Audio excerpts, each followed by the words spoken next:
¿Querés estar informado en educación, música y actualidad? ¿Qué tenés que hacer los domingos a la tarde? Escuchá, si quieres aprender, enseña. Todos los domingos de 16 a 17 por FM Wilde 88.7.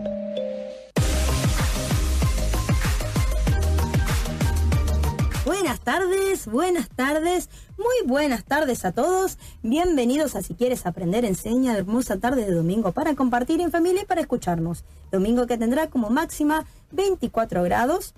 Yo creo que ya hemos alcanzado esa máxima. Está parcialmente nublado, pero muy agradable la temperatura. En la conducción, quien les habla, la licenciada Cintia Herlein. En la operación de hoy, Jorge. 1 de abril. Ya estamos pasando prácticamente nuestro primer mes de clases. Les cuento que estamos saliendo en FM Wilde 88.7, pero también nos pueden escuchar en vivo por la página de la radio, por internet en www.fmwilde.com o en diferido porque queda grabado una semana allí. Vamos por otra nueva edición del programa, escuchar el resumen de las noticias de la semana, un poco de música mientras charlamos con el invitado de hoy y hablar de educación, que es el motivo que nos convoca. El domingo pasado nos vino a acompañar la licenciada en biotecnología, becaria del CONICET, que nos vino a hablar del papel de la mujer en las ciencias, las neurociencias y la educación, Lucía Zitzia, me quedaron tantas cosas por decirte, Lucía, pero como lo habrás visto, se nos vino la hora encima. Una de ellas es que admiro tu trabajo, mis felicitaciones por ello. Los científicos y los docentes compartimos una triste realidad en Argentina, que es el poco reconocimiento a la profesión y monetariamente ni hablar. Está bueno que se sepa que hay gente muy capaz y que estemos pasando por ello no es sinónimo de poca calidad. Lucía Zitzia, seguí adelante con lo tuyo, qué orgullo que seas argentina y más todavía la hija de una colega. Un beso a vos, también Isa Santoro, madre de esa mente prodigia. Les mando un fuerte abrazo a ambas. Vamos por el apoyo también a la ciencia argentina. Para dejarnos tus comentarios o salir al aire, pueden hacerlo al 4207-5454, 4207-5439 o mandarnos un WhatsApp al 116000-0708. Pasamos rápidamente a leer las noticias de la semana. Aumento.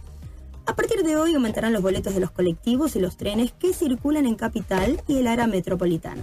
Ambos medios de transporte costarán un 50% más de lo que valían hasta enero, cuando el gobierno anunció el incremento en 3 tramos para este año. El boleto promedio de colectivo pasará de 8.50 a 9.50, mientras que el viaje entre cabeceras de los trenes que llegan a 11 y Retiro pasará de 8 a 9 pesos. En todos los casos, continuará rigiendo la tarifa multimodal, que permite un ahorro del 50% para los usuarios que realicen 2 viajes y del 75% para los que realicen 3, siempre y cuando se pase la tarjeta SUBE en un lapso de 2 horas. Bueno, eso es lo único que yo veo que está bueno, ¿no? Porque hay mucha gente que toma 3 cosas en un mismo día, tanto como para llegar al trabajo o a su lugar de estudios. Abuso en Independiente. La macabra trama del escándalo que involucra a la pensión del club de Independiente comienza a desenredarse. El relacionista público Leo Cohen Arasi pasó su primera noche en la Fiscalía Cuarta de Avellaneda, donde fue indagado. Ya suman 5 los detenidos por la causa y se hicieron 10 allanamientos. La fiscal de la causa señaló que está probado que hay 7 víctimas en varios hechos y que todos los detenidos están acusados por crímenes sexuales. Sarampión. El Ministerio de Salud investiga el primer caso autóctono de sarampión en 18 años y recomienda estar alertas a los síntomas. Inició una investigación para identificar la fuente del contagio de una beba de 8 meses que fue diagnosticada con sarampión en el barrio porteño de Almagro. Histórico. Bajo el cielo despejado, una emocionante y respetuosa ceremonia vivieron en el cementerio de Darwin unos 214 familiares de 90 soldados muertos en la Guerra de Malvinas que lograron ser identificados recién el año pasado, tras un minucioso trabajo forense, 35 años después del conflicto bélico de Malvinas. Por fin las tumbas de los caídos ya llevan sus nombres y apellidos. Continuando con el tema Malvinas, mañana se conmemora el Día del Veterano y de los Caídos de la Guerra de Malvinas. El 2 de abril de 1982, la Argentina entró en guerra con Gran Bretaña por la soberanía de las Islas Malvinas. Ese día, las Fuerzas Armadas Argentinas desembarcaron por orden de la Junta Militar en las islas con el objetivo de recuperar el territorio. El 2 de abril debe ser nuestro día de luto, nuestro día de reflexión para pensar en la patria, pero en la verdadera patria, no en el de la Junta Militar. Las dos caras de la moneda, el coraje y la cobardía, el héroe y el traidor, los dictadores y los combatientes. Recordar a esos muchachos que fueron sin entrenamiento y sin el armamento necesario, en esos chicos estaqueados por robar la comida que les habían robado a ellos, en tantos colimbas que murieron sepultados en el mar con el hundimiento del Belgrano. Los excombatientes son la contracara de los terroristas de Estado. Los pibes murieron por la patria y los dictadores mataron a la patria. No hay por qué confundir las cosas, como dice un video que yo hice para trabajar en YouTube. Bueno, pasamos a mi momento de la entrevista, mi momento que nos permite valorar la parte humana de nuestra profesión. Hoy tengo como invitado, y para mí es un lujo, tener aquí al lado mío al profesor de castellano y latín, licenciado en comunicación social, Mauro Tutobene. Bienvenido, Mauro. Bueno, muchas gracias. ¿Te querés presentar vos? A ver, dime, en dónde trabajás, hace cuánto trabajás como docente. La docencia es una alegría transitarla desde hace 24 años y pico, casi 25, 13 o 15, algo así, 15 años en la Universidad de Quilmes. Ah, mira. Siempre en lo que era el curso de ingreso, actualmente se llama ciclo introductorio, que es otra cosa distinta. Sí. Bueno, en escuelas en Quilmes, escuelas privadas, escuelas del Estado, y bueno, siempre ejerciendo por el lado de la lengua, la literatura, las prácticas del lenguaje, y dando cuenta también no de la profesión de comunicador social, sino los conocimientos, dando cultura, comunicación y sociedad, materia que extraño, porque además era hacer un alto en la enseñanza de la lengua, de la literatura. ¿Le enseñaste en algún momento? Sí. Ah, qué lindo. En un privado.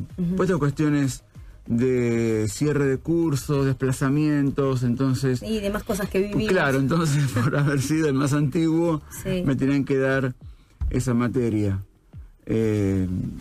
Pero bueno, pasó. Y en la universidad, ¿no es cierto? ¿Qué vendría a ser ese curso introductorio? ¿Vendría a ser algo similar al CBC de la UBA? No, porque realmente no tiene la impronta, no quiero decir el estatus del CBC, no es que sea mejor o peor, es algo distinto. En su momento, lo que era el curso de ingreso era una estancia, si queremos llamarla así, vestibular de lo que era la carrera de grado, pero estaba desfasado o estaba lejos de la carrera, porque eran materias como lengua y matemática por fuera de las especificidades de cada carrera de grado. Ah, bien. Con el ciclo introductorio, que tiene 3 años, sí, ha cambiado fuertemente eso. Ya este ex curso de ingreso ya es parte de la carrera. Ah, bien. Los alumnos y las alumnas están cursando en la carrera, ya no es una instancia puramente previa. Y los docentes somos docentes de cada departamento, de ciencia y tecnología, de ciencias sociales, de economía. Entonces, nosotros trabajamos con materias como, por ejemplo, en el que yo trabajo, que es lectura y escritura académicas para economía y administración. Entonces, los textos que vemos tienen que ver con economía. Ah, se relacionan con la orientación de la carrera. Claramente. Ah, bien. Claramente. ¿El curso es introductorio? ¿Te entendí bien? ¿Son de 3 años? No, son 3 materias. Sí. 3 materias que ya son parte de la carrera. Está tomado como una instancia, si se quiere, previa, pero parte de la carrera. Claro. Ah. Y además, el hecho de que estemos de que somos parte del departamento, nos hace partícipes del cuerpo, digamos, decisorio de las cuestiones curriculares de la carrera. Claro. Quiero decir, la coordinación es consultada por docentes de la carrera para, bueno, qué se precisa para las materias de grado. Tales conocimientos, tales, Sí. más que conocimientos, tales o cuales habilidades, destrezas. Y en base a eso, el ciclo introductorio se organizó a partir de la materia, por ejemplo, lectura y escritura académicas, en mi caso para economía y administración, Sí. teniendo en cuenta algo que es fundamental, el hecho de que leer y escribir no son verbos que quedan en el aire, sino que son claramente... Algo que van a continuar toda su vida. Continuar toda la vida, quiero decir, autores como por ejemplo Jas Weiserman plantea la idea de que al leer y a escribir se aprende toda la vida. Exacto. Porque se lee y se escribe qué cosas. Uno dice, sé leer y escribir. Bueno, pero se lee y se escribe algo. ¿Qué cosas? Textos. ¿Qué textos? Bueno. Algo que comienza tal vez como una idea y luego tiene que bajar esa representación a algo ¿no? físico, que es una escritura y no se lo puede hacer de cualquier forma, ¿no? Pero sí, pero también con la idea de que estos los textos que se escriben se plantean a partir de los géneros discursivos, o sea, los géneros propios, los tipos textuales propios de cada actividad, que están ordenados bajo un discurso. Claro. Una Por ejemplo, institución que te da a vos ese marco que es, en este caso, la universidad. Entonces, se lee y se escriben, ¿qué cosa? En la universidad, textos académicos. Un informe de lectura, las respuestas a un parcial. un texto informativo. Sí, pero lo que el alumno debe leer y escribir, sobre todo, es, bueno, un abstract para una tesis, un paper que es como un adelanto a lo que es una tesina, una futura tesis. Claro. Entonces, está planteado en una cuestión muy clara. En el jardín de infantes nos enseña a escribir una tesis. Claro. Tampoco en la primaria. O sea, hay tipos textuales, hay géneros, en este caso discursivos, para ser más exactos con los términos, que se enseñan en la universidad. Bien. La universidad debe hacerse cargo de esto. Porque está esta vieja idea de que los alumnos vienen sin saber nada. O con poca práctica. Con poca práctica. Sí. ¿Y vos cómo los ves a tu criterio? Yo no, o sea, yo hago caso omiso a estas opiniones porque son casi de son ideas para mí ramplonas, de poco vuelo. Bien. Quiero decir... muchas veces no son ciertas, digamos. No son ciertas, son mitos y son prejuicios. Exacto. Porque si no caemos en la idea del secundario que dice que las maestras tienen la culpa. En la primaria dice que le tienen la culpa son las maestras de inicial. Y se tiran a es una especie de rugby académico, ¿viste? Claro. O sea, siempre para atrás. Y entonces, esta idea de que vienen mal preparados del secundario, y es una forma de sacarse el fardo de encima. Cuando la universidad tiene que hacerse cargo, no van a venir los alumnos sabiendo todo, porque si no, ¿para qué van a hacer la universidad? Claro. ¿Qué sentido tiene?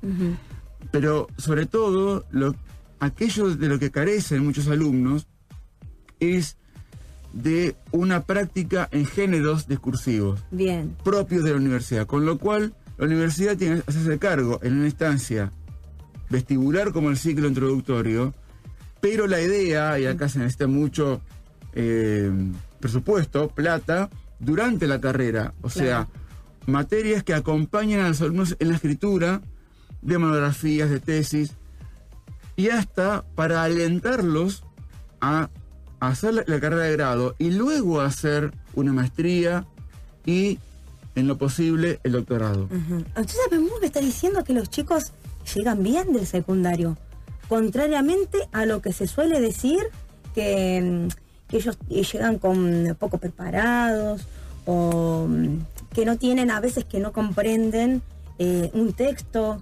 Vos decís que, o sea, tiene que ver igualmente con una práctica, por supuesto, ¿no? Pero sí, digamos que del secundario al paso de la universidad, ¿me decís que no es tan catastrófico? No es que sea catastrófico. Porque me alegra de corazón igual saber... No sería tan apocalíptico. Claro, pero no es lo que se suele decir, como decís vos, es como un prejuicio. Que dice, los chicos de secundario están horriblemente preparados.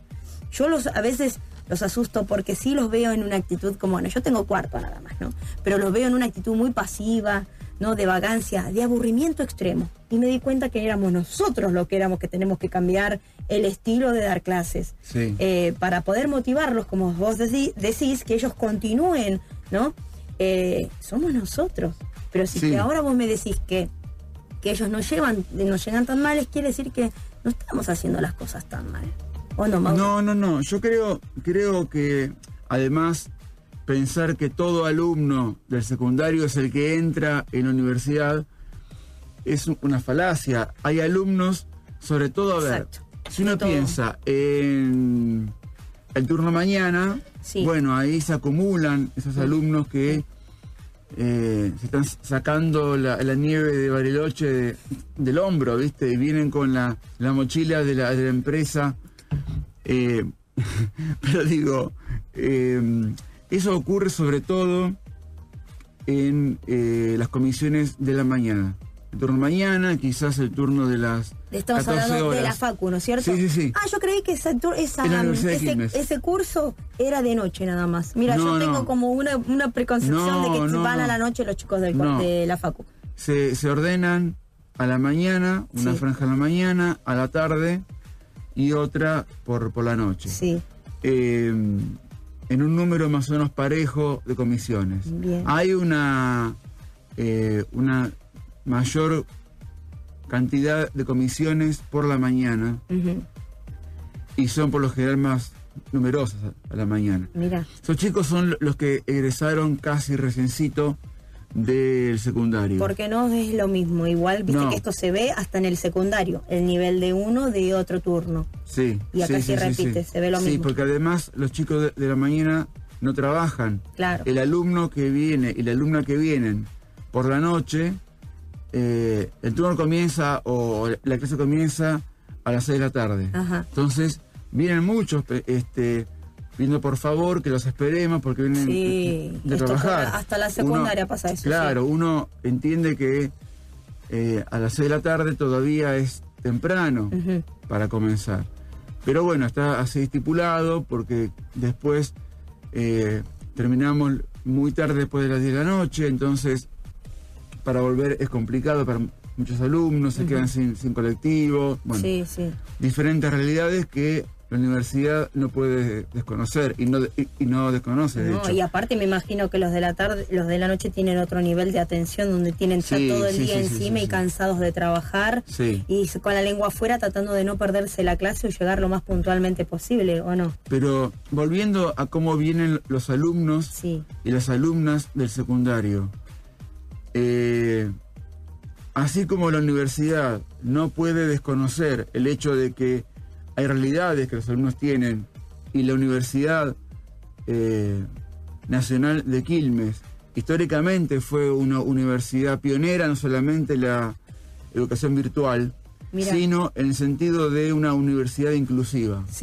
Un proyecto inclusivo mucho antes de que se diera o que diera a luz esta serie de 13 universidades surgidas. Lo dijo Daniel Alvarado cuando vino acá también. En una política de inclusión y de un presupuesto que hoy está mellado con 3.000 millones de pesos menos. Porque esa realidad es imposible desconocer. A esto iba. Los alumnos que entran a la universidad no pueden ser como esta idea que mucha gente tiene, un prejuicio que tiene que es centenario. quiero decir, estamos cumpliendo 100 años de la reforma del 18.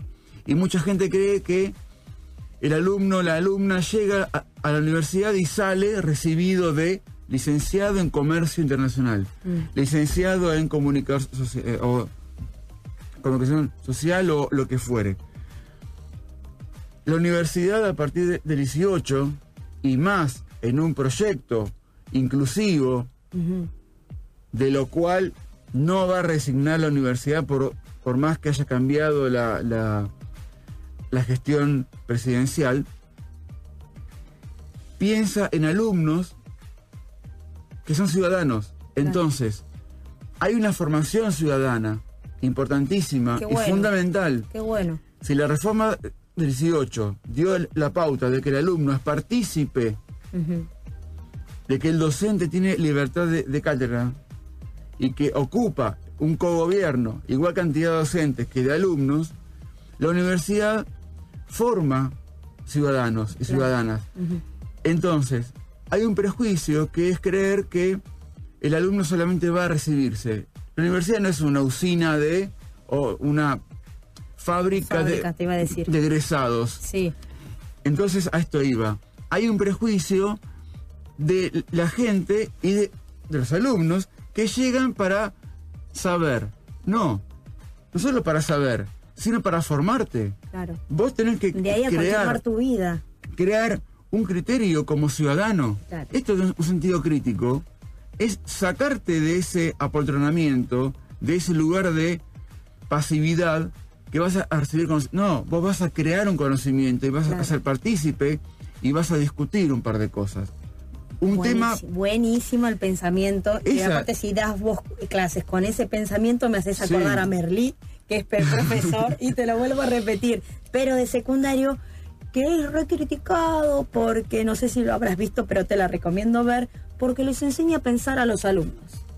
Y hasta sus colegas se ponen celosos porque además lo terminan queriendo, porque él los enseña como hasta a enfrentarse, a decir, a opinar algo diferente. Me imagino que teniendo este pensamiento en la facultad y teniendo ya más herramientas, ¿no es cierto?, que te va a dar la facultad, es como que tenés que salir una persona como casi líder. O sea, donde la facultad te enseñó a pensar y tener tu propio pensamiento como un miembro de una ciudadanía. Por eso que los alumnos, o sea, cuando se dicen, vienen mal preparados del secundario, estamos poniéndole una etiqueta. Una etiqueta, pero que además lo que falta cuando vienen a la escuela, y esto se les pega de una cuestión, de un prejuicio social, lo que les falta es pensar que en la universidad también voy a ser un ciudadano. Claro. Me parece que más que el desconocimiento de una serie de saberes, lo que tienen es muchos de ellos, una carencia que no es deliberada. No se dieron cuenta de que van a cursar y van a formarse como ciudadanos.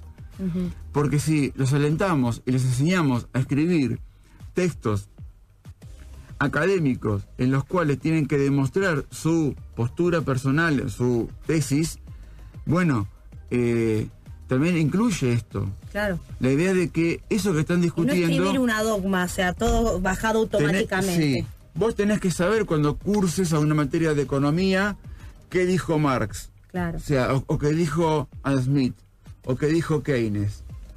Sí, fenómeno, pero también es, luego de una cantidad, de una serie de lecturas, que tengas un sentido crítico.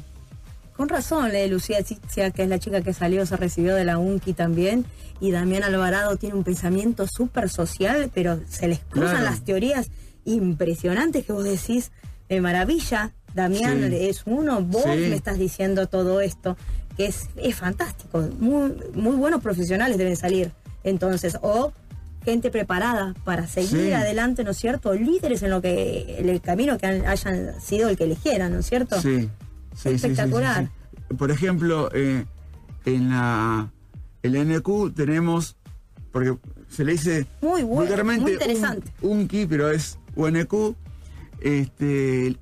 Los chicos de Popper que hacen stand-up científico, hay muchísimos de ellos Y son todos becarios de CONICET, son unas cosas impresionantes. No los escuché, pero deben estar muy buenos. No, son impresionantes. Y decime dónde no los puedo escuchar.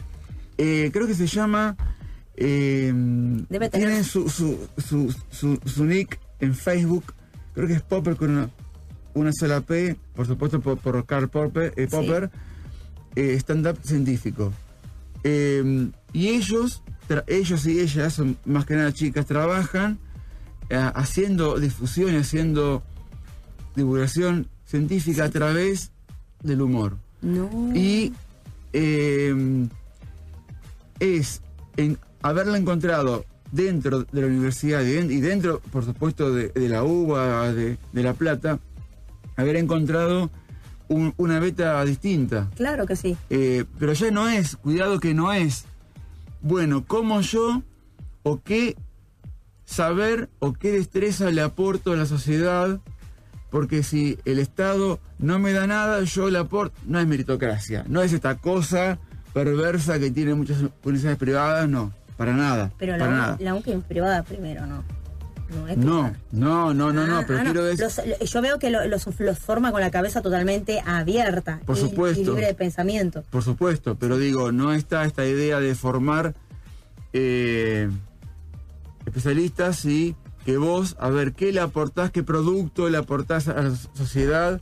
¿Cómo te haces un lugar en el mercado? Esa es una cuestión puramente meritocrática, que es hacerle caldo gordo a esta idea de que el Estado se corra, no esté... Claro. Desaparezca, claro, ¿no?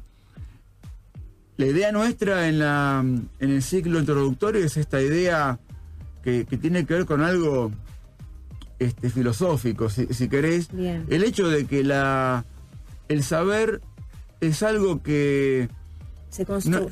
Se construye, está aparentemente oculto por esta idea de que hay una perfecta imposibilidad de decisión entre el saber y el poder. Si vos podés develar dónde está el poder, que está oculto, es un poder que... de ahí el mérito del poder, estar oculto. Hay mucha filosofía ahí metida. Bueno, sí, bueno. Está Foucault, estos chicos que sí. de esto sabían, ¿no? Pero quiero decir, si vos rompés con esta idea de esos prejuicios o esa obviedad, si quebrás lo obvio, los alumnos y las alumnas van a ver otra cosa. Claro, pero sí. También me parece que tenemos que hablar no solamente cómo vienen los alumnos, la comunidad educativa la forman los docentes también. Claro que y sí. Tenemos una heterogeneidad de docentes impresionante. Quiero decir, nosotros, algunos profesores históricos del ciclo introductorio, damos clases en el secundario, en el conurbano. Bien. No es lo mismo el docente, la docente, unos colegas bárbaros, gente divina, espectacular, pero son licenciados en letras y vienen de La Plata o de la UBA. ¿Y eso qué sin quiere escalas. decir? Quiero decir, no trabajan en el conurbano. Y si dieron clases en el secundario, trabajaron en Capital. Ajá. Otra realidad. Entonces muchos de ellos tuvieron que hacerse a los golpes. Y ven esa grieta, vos las ves. Sí, totalmente. Bien.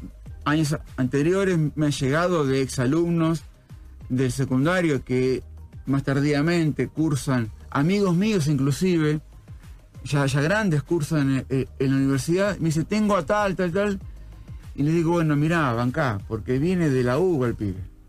¿Entendés? Claro. Quiere dar clases como da clases los popes de la UBA, que si entendiste bien y si no también, y te miran casi, viste, por...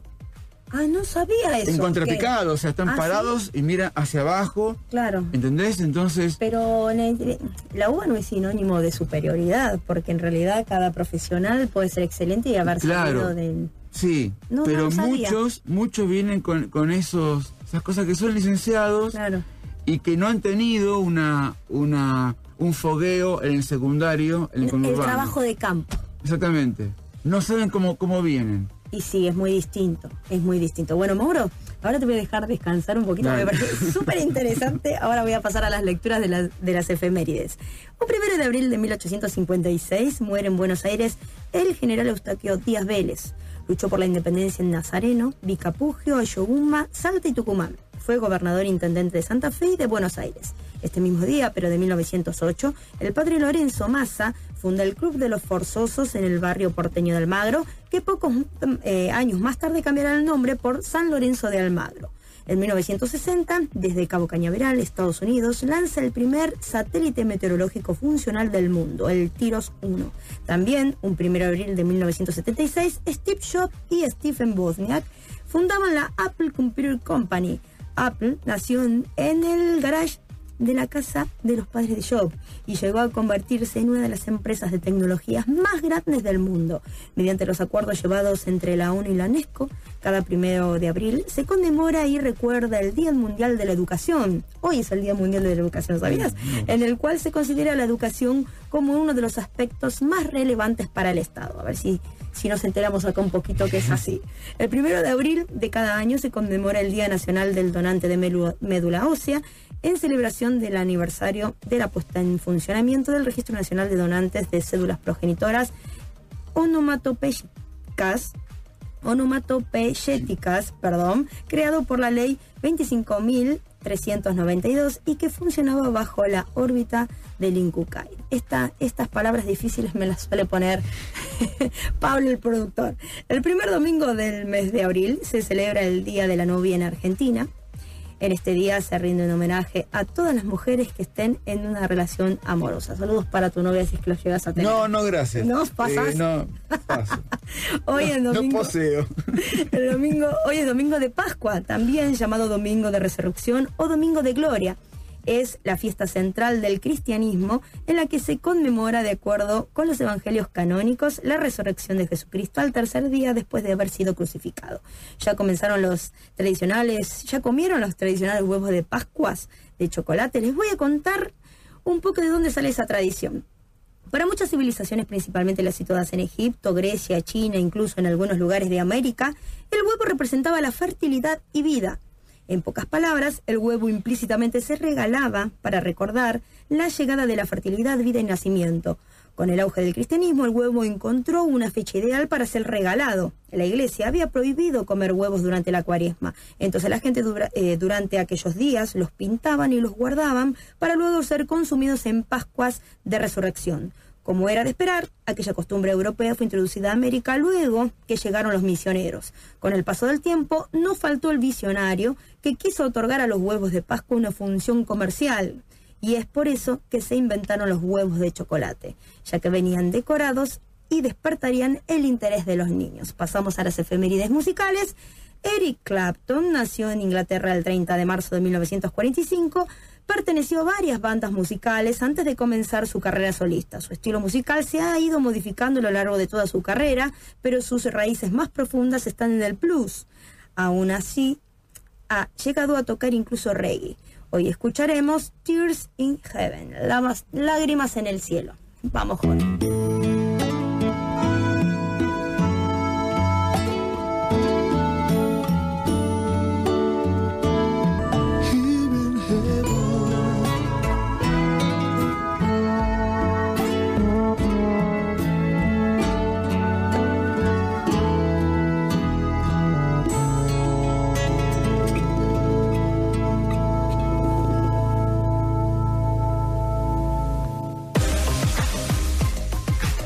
Bueno, estamos al aire nuevamente y charlando un poquito de todo con Mauro. Y decime, ¿cómo te sentís en la facultad? ¿Te sentís en tu salsa? ¿Realmente te gusta dar más clases en la universidad o en la secundaria? Porque también sos profesor en secundaria. Sí, son cosas totalmente distintas. Es muy distinto. A ver. Yo me siento, por momentos, ir a la universidad es un bálsamo. Porque es... me distrae de la idea del secundario de alumnos que... Están sentados por obligatoriedad. Sí, por obligación y además cierto peso que tiene que ver con con que son menores de edad, que no hagan lío, bueno, cosas así, ¿no? Cosas que ¿Vos estamos sentís siempre... que sentís que en la universidad están ahí porque les gusta?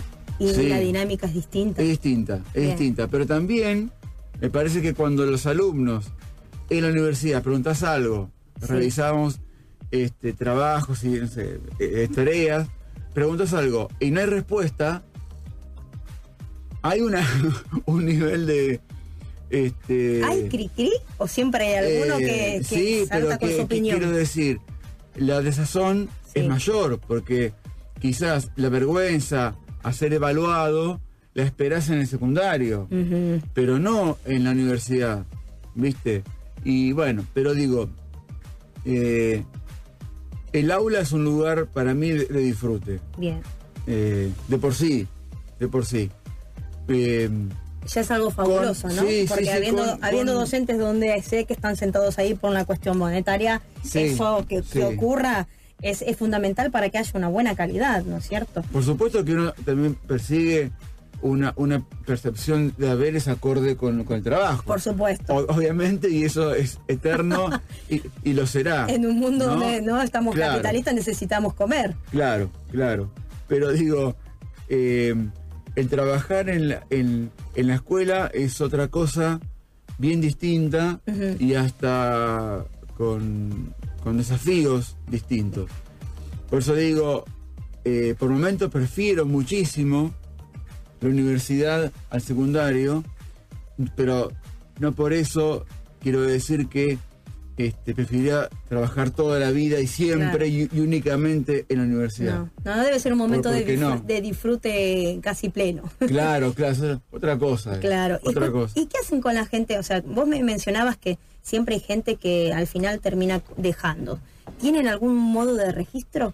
Sí, nosotros tenemos desde la coordinación, y esto tiene que ver con un proyecto educativo que viene desde rectorado. Sí. O sea, no es una moción personal de 4 o 5 trasnochados de ciclo introductorio. Ya viene con la gestión del ex rector Mario Lozano, y al día de hoy se continúa con Alejandro Villar, con Alfredo Alfonso, vicerrector de la universidad y ex docente mío en comunicación. La idea de que tenemos siempre un porcentaje de 10, 12, 15% de alumnos que fueron inscriptos y nunca aparecieron. O que empiezan y luego dejan. Sí. En ese sentido, como los alumnos y las alumnas se registran, se inscriben y tienen una dirección de mail, que es el nombre, punto, el apellido, @alu.unq.edu.ar. Se los busca por ese lado, si no responden, bueno. ¿Se los intenta contactar? Sí. ¡Qué bueno! Y el primer día de clase pasamos una hoja y tienen que anotar apellido, nombre y su dirección de correo. Lo que hacemos los docentes es ver si hay alumnas que vienen a clase un día y después nunca más vinieron, o 2 días, los contactamos con copia oculta a la coordinación del eje. Entonces damos cuenta de que los estamos buscando, pero ya también le queda a la coordinación el mail registrado, entonces también se lo busca por otro lado. Algunos responden, no, profe, estuve enferma, voy a volver. Bueno, de hecho vuelve, pero no es la mayoría. Claro, la mayoría de los casos, pero qué bueno que se intente ver, bueno, cuál es el motivo de su falta, o el haber desertado y no vuelve más. Está buenísimo. Yo me acuerdo en mi época de estudiante eso no existía. Capaz que también puede ser por la cantidad. O sea, nosotros éramos muchísimos, no sé cómo decirlo, en las clases teóricas éramos 100 personas. O sea, ¿cómo seguir el registro de cada uno? Imposible. Esto tal vez de que sean un número más reducido personaliza, me parece, un poco más la educación universitaria. Y esto de mantenerse en contacto con el docente en la universidad no me lo imaginaba. Mira, me sorprende para bien, digamos, ¿no? Y bueno, ¿vos qué pensás al respecto de esto?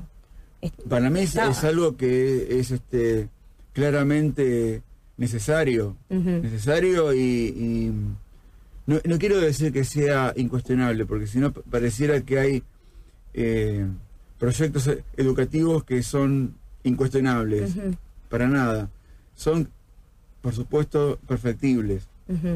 Y siempre la coordinación está pensando cosas nuevas, está siempre sumando de forma positiva. Claro. Para sí, esto yo lo veo totalmente positivo. Sí. Y dentro de la facultad, ¿vos mandas bibliografía, comprarles libros o se arman ya cuadernillos dentro de tu materia? ¿Cómo hacen? En las materias hay docentes que han sido convocados, a escribir capítulos para formar lo que es el cuadernillo de lectura de bibliografía obligatoria, digamos. Lo mismo para el resto de las materias. Esto además supone un trabajo de coordinación junto con por supuesto con docentes del área de la coordinación de los ejes, pero también con docentes como por ejemplo Federico Navarro, que ha sido convocado, yo sé que es doctor en letras, es una de las personas que en Latinoamérica más se dedica a todo lo que sea la lectura y la escritura en la universidad. Mira. Participa fervientemente y fuertemente de congresos, discusiones, de la enseñanza de la lectura y la escritura en la universidad. ¡Oh, qué groso! Entonces, es una idea de pensar a los alumnos como personas que están transitando un conocimiento que no es solamente saber de biotecnología, o saber de economía, o saber de comercio. No. Claro, solo un conocimiento en particular, claro, sin utilizar la lectura como herramienta fundamental que lo va a llevar a distintos caminos. Exactamente, y además para formarlos en la escritura de estos géneros, que son géneros que no se aprenden, como dijimos en otra instancia, no deben por qué aprenderse quizás, claro, porque uno puede en la secundaria aprender a hacer una monografía, que de hecho se hace,